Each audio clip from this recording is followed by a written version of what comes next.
Hello student, कैसे हैं आप सब। उम्मीद करता हूँ आप सब अच्छे होंगे, मस्त होंगे, बेहतर होंगे। क्लास 11 फिजिक्स में प्यारे बच्चों, आज का जो हमारा टॉपिक है तिर्यक प्रक्षेप के लिए अधिकतम ऊंचाई का व्यंजक, काफ़ी महत्वपूर्ण है। सभी प्रश्नों को मैं करा रहा हूँ जो कि आपको प्लेलिस्ट में क्रम से मिल जाएंगे। तो चलिए शुरू करते हैं। सबसे पहले बात कर लेते हैं तिर्यक प्रक्षेप होता क्या है, क्योंकि आपको कोई भी फार्मूला निकालना है तो उसका बेसिक पता होना चाहिए।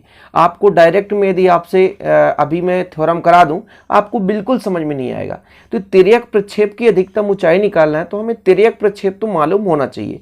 जब कोई व्यक्ति किसी वस्तु को नीचे से फेंकता है, जैसे एक व्यक्ति गेंद फेंक रहा है दूसरे व्यक्ति को, सबसे अच्छा एग्जांपल यही है। मैं हर एक में यही चीज बताता हूं कि एक व्यक्ति यदि गेंद फेंके दूसरे व्यक्ति को कि भैया इस गेंद को पकड़ना, तो फिर पहले वो गेंद को ऊपर फेंकता है, फिर वो गेंद जो है दूसरे व्यक्ति के पास पहुंचता है। मतलब पहले गेंद ऊपर जाता है और फिर उसे नीचे आना पड़ता है। तो कहने का मतलब तिर्यक मतलब थोड़ा सा क्षैतिज में भी और थोड़ा सा ऊर्ध्वाधर, दोनों अक्षों में गेंद को फेंका जाता है। अब कैसे, इसको थोड़ा डायग्राम से समझते हैं। यहां पे मैं सबसे पहले एक तल बना लेता हूं। मान लीजिए क्षैतिज तल है, ठीक है, इसको एक्स अक्ष कह दिया, और एक मेरा ये ऊर्ध्वाधर तल है। कौन सा तल है? ऊर्ध्वाधर, जिसे वाई अक्ष कह दिया। ये मूल बिंदु है। अब इस मूल बिंदु से वस्तु को फेंका गया, प्रक्षेप को फेंका गया, वस्तु को ही प्रक्षेप कहते हैं। तो जिससे मैं यहां पे फेंक रहा हूं प्रारंभिक वेग से, तो पहले वस्तु ऊपर की ओर जाएगा, फिर वही वस्तु नीचे की ओर आ जाएगा। यहां पर दूसरा बिंदु है ओ डैश, ठीक है। वस्तु को हमने फेंका किसी भी प्रारंभिक वेग से, प्रारंभिक वेग मान के चलता हूं, इसके स्पर्श रेखा को खींचो तो ये वेग को रिप्रेजेंट करता है, जिसको हम दो घटक में वियोजित करते हैं। यदि ये थीटा कोण बना रहा है तो एक्स अक्ष में होता है यू कॉस थीटा, और प्यारे बच्चों वाई अक्ष में होता है यू साइन थीटा। ये सब चीज मैंने निकलवाया इसके पहले भी, ठीक है।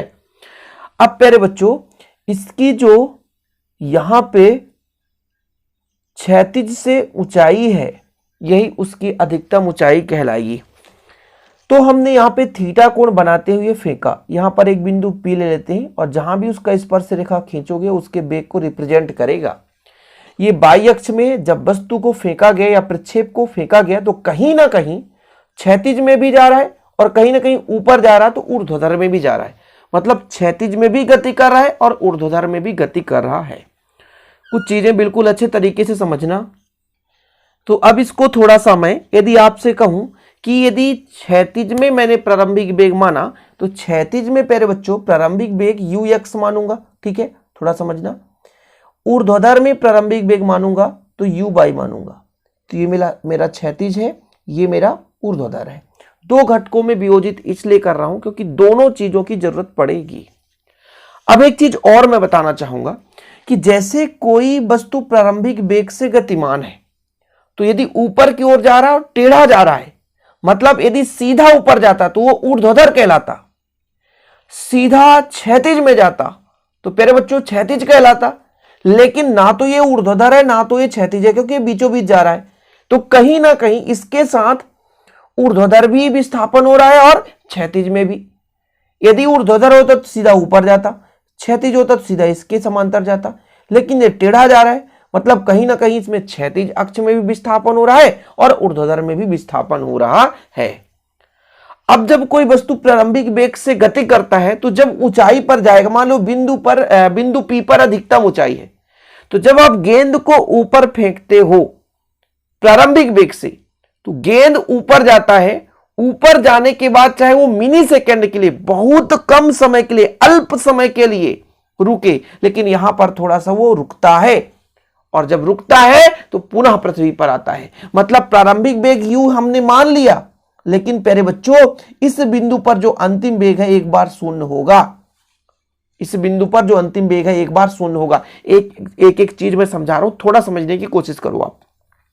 मैं क्या कह रहा हूं कि यदि मैंने यहां से वस्तु को फेंकना स्टार्ट किया तो u है, प्रारंभिक वेग है, लेकिन अंतिम वेग जहां पर ये भाई साहब अधिकतम ऊंचाई पर है कि अब उससे ऊंचा वो नहीं जाने वाला, अब सीधे नीचे आएगा, तो मतलब वहां पर कहीं ना कहीं प्रक्षेप थोड़ा सा अल्प समय के लिए विराम करता है, अल्प समय के लिए रुकता है। मतलब वहां पर थोड़ा सा वेग शून्य होता है। प्रारंभ में गति करना शुरू किया, लेकिन जब वो अधिकतम ऊंचाई पर जाता है कि अब उससे वो नीचे आएगा, अब ऊपर नहीं जाएगा, मतलब उस स्थिति पर थोड़ा कहीं ना कहीं रुका होगा, क्योंकि भाई पहले ऊपर जा रहा था, अब कहीं रुकेगा तब ना नीचे आएगा, अचानक तो नहीं हो सकता है। जैसे आप कहीं जा रहे होते हो, टर्न होगे, थोड़ा सा वहां पर विराम होगा तो अंतिम वेग वहां शून्य होगा, फिर वो लौटेगा। यही चीज है, वस्तु यहां से चलना शुरू किया, जब पी पर पहुंचा, यहां पर अधिकतम ऊंचाई है, ये इससे ज्यादा ऊंचा नहीं जा सकता है, तो प्यारे बच्चों यहां पर जो अंतिम वेग है वो शून्य होगा। थोड़ा समझने की कोशिश करें, मजा तभी आएगा जब आप एक एक चीज समझ जाओगे, अन्यथा प्यारे बच्चों पढ़ाने का कोई मतलब नहीं रह जाएगा। यानी मैंने कहा कि प्यारे बच्चों जब मैंने फेंकना स्टार्ट किया, तो यदि आपसे कह दूं कि जो यू बाई है वो बाई अक्ष में ऊर्ध्वाधर की ओर जा रहा है, तो यू बाई में हो जाएगा यू साइन थीटा। ये तो आपको क्लियर है, ठीक है। अब मैं यदि कह दूं कि भाई अंतिम वेग ये आपका यू बाई था, अब मैं भी बाई कह दूं, तो यदि आपको कहा जाए कि ऊपर जा रहा है एक निश्चित समय पर, उसका जो वेग है वो शून्य हो जाएगा। क्यों? क्योंकि अब वो ऊपर नहीं जाने वाला, अब नीचे आएगा, तो वेग शून्य होगा, फिर से वो धीरे धीरे नीचे आएगा। तो प्यारे बच्चों ये अंतिम वेग मान के चलता हूं शून्य। अब मैं इसकी अधिकतम ऊंचाई को मान के चलता हूं बाई बराबर एच, हमेशा ऊंचाई को एच से दर्शाते हैं, ठीक है, इतना क्लियर है। और यदि आपसे कोई कह दे ए बराबर ए बाई, तो जब भी कोई वस्तु ऊपर की ओर जाता है तो उसके त्वरण में कमी आती है, गुरुत्व भी त्वरण में कमी आती है, तो माइनस जी से रिप्रेजेंट करते हैं। अरे सब कुछ कहानी खत्म होने लगा सर, परिभाषा नहीं बताया आप। देखो प्रक्षेप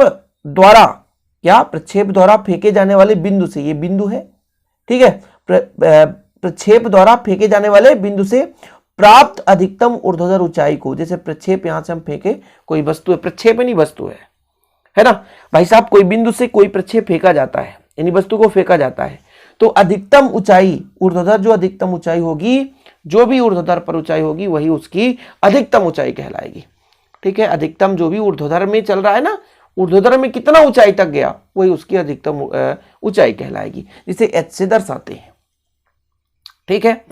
अब यदि इतना चीज आपको पता है, तो आप पहले लगाओ गति का प्रथम समीकरण। गति का प्रथम समीकरण क्या कहता है बच्चे लोग कि v बराबर u प्लस ए टी, सही बात है ना। लेकिन मैं बात कर रहा हूं ऊपर की ओर, ऊर्ध्वाधर ऊंचाई लेकर चलना, इसलिए बाई ऐसा चीज तो कर सकते हो, कोई रोक टोक नहीं है इतने में प्यारे बच्चों।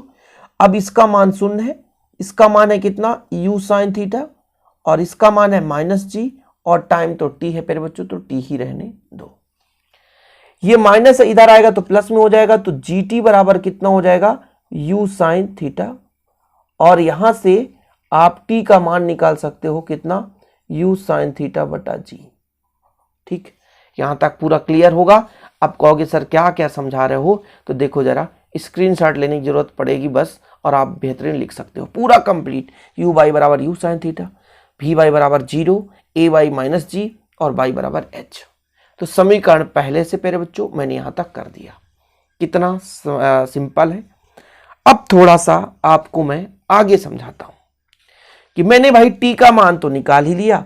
अब समीकरण 2 से, समीकरण आपका 2 क्या कहता है, आपका 2 कहता है s बराबर U T plus half A T square, यही तो कहता है, यही तो समीकरण है।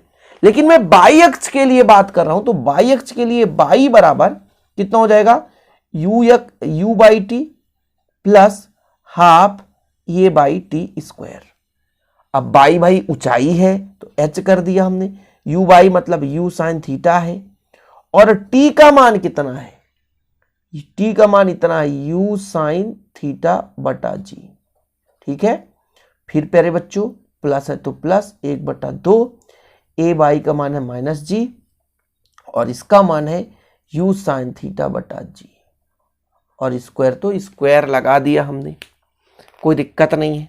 अगले स्टेप में क्या होगा सर, बड़ा खतरनाक दिख रहा है, u का u से गुणा तो u स्क्वायर, साइन का साइन से तो साइन स्क्वायर थीटा बटा जी। देखिएगा जरा, यहां पर माइनस सामने आ जाएगा तो माइनस हो जाएगा, ठीक है, 1/2 रहने दो। अब देखो यहां पे स्क्वायर है तो 1g तो बचेगा ना बच्चा, तो u स्क्वायर वर्ग है साइन स्क्वायर थीटा, यहाँ पे 2g है और 1g से कट जाएगा तो नीचे बचेगा 1g। फिर समझो वर्ग है तो 2g है, यहाँ पर 1g है तो 1g से g कट गया। अब देखो यदि आप कर दो 1 है, पूरा वैल्यू 1 और इसमें से आधा घटेगा, जैसे मैं कह दूं आपसे कि 1 माइनस 1/2 तो कहोगे 1/2 आता है, तो इसका जो आंसर आएगा 1/2 you square sine square theta बटा जी। जब इसको आप एलसीएम लोगे तो एलसीएम में यही चीज आएगा, घट जाएगा।